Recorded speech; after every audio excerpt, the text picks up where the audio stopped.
Here are 5 life choices that I would do differently, and I hope that this gets out to some younger guys that might see this. If you are parents that have kids in college or getting ready to go to college, this is for them. And maybe even some older folks, I don't know. These are 5 things that I wish I could go back in time and change. If I had the DeLorean time machine, I would go back and change these 5 things. Starting with number 5, which is food. Now you may ask, why am I talking about food? Well, the reason is, if I knew back then what I know now, you know that old saying, food is very important. We can't live without it.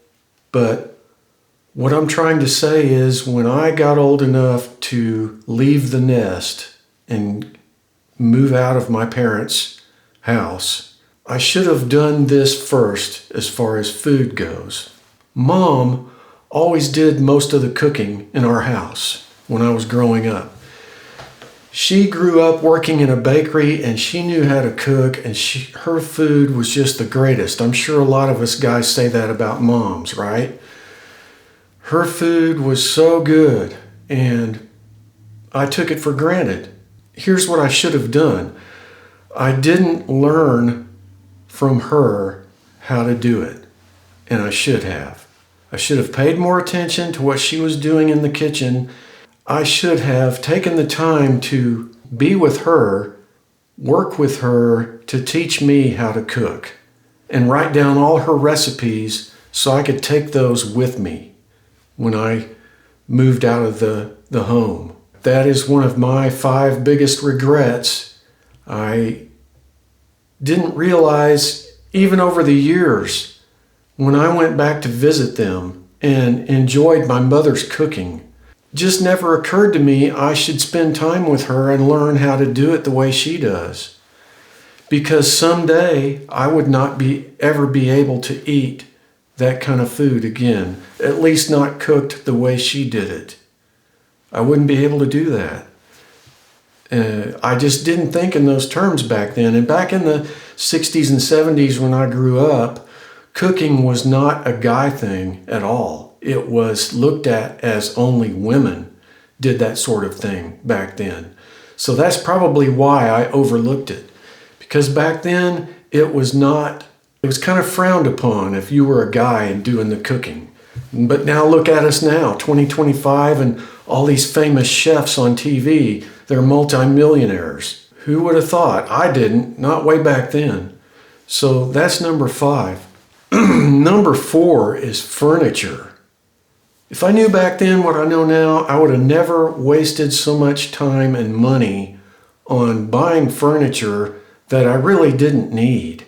And it became such a burden on me moving all the time, because I moved a lot when I was young. I moved about every 6 months because apartments sucked. They were noisy places full of neighbors that were noisy, and just I didn't like them. And I was always hauling around all this furniture with me. If I could go back in time, I would have just bought an easy chair and maybe a bar stool, if that much, and my bed. And that's it. That's all that's all I really need. Especially back then when I was younger, if I would have realized that, instead of wasting all my time and energy moving furniture and all these big bulky things, my parents had bought me a big armoire for my bedroom. That thing was so heavy it could have been a boat anchor for a battleship. And I had to move that thing around everywhere I went, and it was such a pain. Nowadays, I realized I didn't need all that back then. I don't need it now. So furniture is a big thing that I wasted a lot of money, effort, and time on that I really shouldn't have bothered with until later on in life. And even now, today, I don't require a whole lot of furniture. Nobody is comes to visit, nobody's ever going to be here, so all I need is the bare minimum. I don't need a whole lot of furniture to lug around and move around. So that's number 4. Number 3 is clothing. Same story almost. I wasted so much money thinking I needed to have this amount of suits and this amount of this and this amount of that and these amounts of whatever and shoes, and it just goes on and on.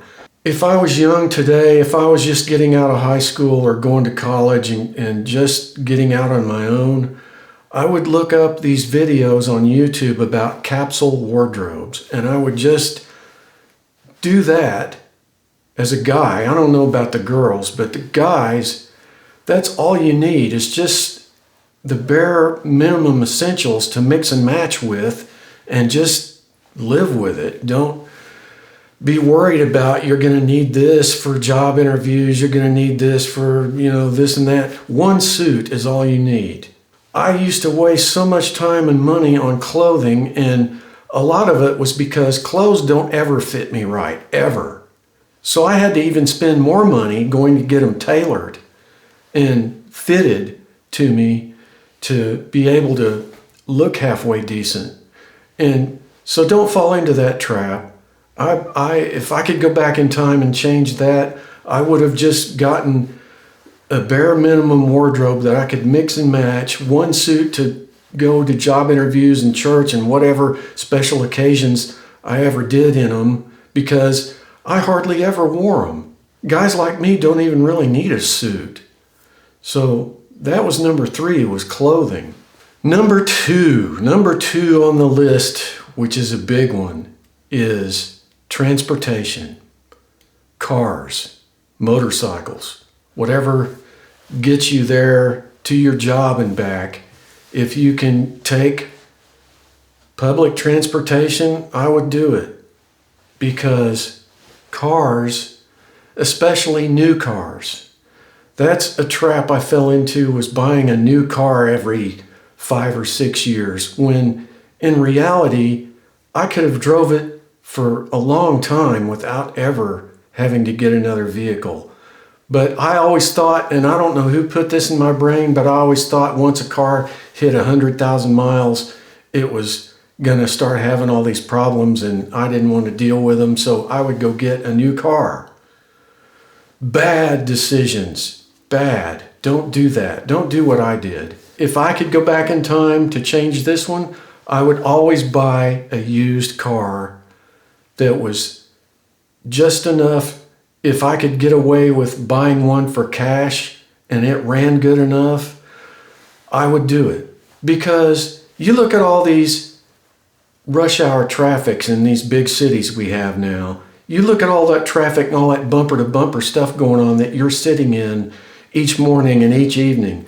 Do any of those people care what kind of car you drive? No, nobody cares. Nobody cares what you drive or what it looks like or what it runs like. They don't care. So you shouldn't worry about what it looks like, sounds like, runs like. All you should worry about is if it works and if it gets you from point A to point B, because that's all that really matters. People are not going to care what kind of fancy car or truck you drive. Yeah, they might notice it for a minute and say, wow, that's nice what you got there. Good job. And then they're off to their own thing. That's about the extent they're going to think about it. So if I could go back and change that, which is the number 2 biggest thing on my list of 5, I would have always bought used. I don't care if it's a year old or 5 years old or 10 years old. I would have just bought used and lived with it. That's what I'm doing now. I drive a 10-year-old truck and it's still going, and I don't care, if something breaks on it, I'll just get it fixed. It's better than the prices I see on new cars and trucks these days. So, and there was a time in my life that I could drive down to a local parking lot, catch a bus into the city and go to my job, and catch a bus home to that parking lot, and I was back home. And the year that I did that was so less stressful on me. It was so good to be able to sit and read the news or read your homework or read whatever while you're on a bus to work. It was so relaxing. I was only able to do that due to my job changes. I was only able to do that for a year, but it was a year that was great because it kept the wear and tear off my car. It kept the wear and tear off my physical health, being stressed out in rush hour traffic. And so if you have the opportunity to take that, do it. That's the biggest number 2 on my list. The number 1 thing I would have changed is career path. That is the number 1. And parents, grandparents, if you have younger people in high school and they're a junior or senior in high school and they don't know what they want to do yet after high school, they're already in trouble. They are in trouble. You need to, and this is what's so bad is when we're young, a lot of times, we don't know what we want to do yet. A lot of them don't know what they want to do. That's one of the things about school that I didn't understand as a young person was school was supposed to expose you to different subjects and interests that you might want to do after you get out. I just didn't realize that. I was just thinking this is what I had to do and this is what everybody else does and what everybody told me to do. If you don't have at least an idea of what you like to do before you get out of high school, you're in trouble. Because once you get out of high school, you're gonna drift. You're gonna flounder around trying to figure out what life is about. And at that age, life is about finding your vocation, something that you love to do and something that you can take with you. And if it's not college, what is it? You've got to nail that down. And I didn't. I was shocked when I graduated high school. I was not ready for life at all. After I got out of high school, I was like, now what? What do I do? I had no clue. And you don't want your kids to be like that. You don't want to be like that. You want to have at least some direction where to go because it's going to affect the rest of your life. And what happened to me was I got in survival mode right after high school, and I stayed in survival mode all my working career. And you don't want to find yourself in that trap because it's a trap and you're stuck working for other people all your life and having to go through the layoffs and the firings and the jerky people that you have to put up with. Instead of working at something that you enjoy doing and you want to do on your own as a business, don't get caught in that trap. That was the number 1 thing. If I had a time machine, I would go back to my sophomore year in high school and I would have a long talk with myself. Would I listen? Probably not. So if your kids are kind of belligerent that way and they think they don't need that kind of advice, I would urge you to talk to them, talk to your grandkids, or if they don't want to listen to you, have them watch this video. I will tell them about the mistake they're making because it's a mistake and it's too bad that it happens to us when we're young because a lot of young people just don't have a direction to go in. They don't know where they're going. They don't know, and they need to get to know themselves good enough to know what they want to do after school. And if they have that, then they know what direction they need to take to do it. Do I need to go to college to do this thing and learn more about it? Or do I need to go to a trade school for this thing and learn more about it there? What vehicle is going to take me where I want to go? Is it going to be college or is it going to be this? Or is it going to be military? You never know. You have to nail down. And I just didn't have a clue. I don't want you guys, I don't want, if you've got kids that age or if you've got grandkids that age, I don't want them to fall into the trap of constantly having to look for a job and survive. It's an awful way to live.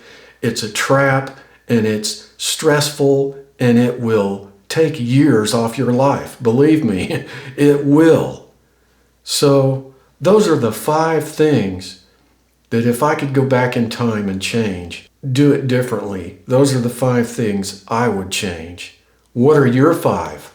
Let me know down in the comments, because young people these days have more options than we did back then, in my opinion, because they've got internet, they've got all this information at their fingertips, they've got a changing economy just like it always has been, but they need to nail down and know what their strengths and weaknesses are before they get out of high school. I think that is urgent. I think it's a tragic thing if they don't know after high school what they want to do. If they run into that situation, if they find themselves at 19, 20 years old and they don't know what they want to do, they are in big trouble, in my opinion. It's just my opinion, because I have lived through it. I lived through a life of survival mode, and it is ugly. So I hope this reaches someone and helps someone, and do the best you can with what you've got wherever you're at. And I will talk to you on the next one.